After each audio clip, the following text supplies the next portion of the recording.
Homer here is enjoying his belly rub from Angie. He is in hog heaven. Look at that leg go. My goodness, he is loving it. We gave him a snack, we're giving him a belly rub, and he is a happy man. This guy here is an American Bulldog mix. He's about 2 years old, and Homer is hanging out in A2. That is his kennel number. He was picked up as a stray from Cannon Tope Road, tan collar, but no ID on that collar, folks. You've got to microchip your pets.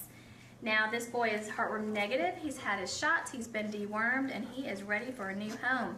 So, folks, I want you to take a really good look at him because a lot of people confuse these dogs with pit bulls. There's nothing wrong with pit bulls, first of all. Second of all, he's not a pit bull. This is an American Bulldog mix. So take a good look, because we don't want you to think that there are so many pit bulls down here at Animal Control, because honestly, they are just mislabeled. They are not all pit bulls. This is an American Bulldog mix. So take a good look. Look at this handsome fella. Come on down and adopt him, and I tell you what, he's going to give you a lifetime of love in return, and nothing, it doesn't get better than that. So come on down and rescue Homer and give Homer a new home.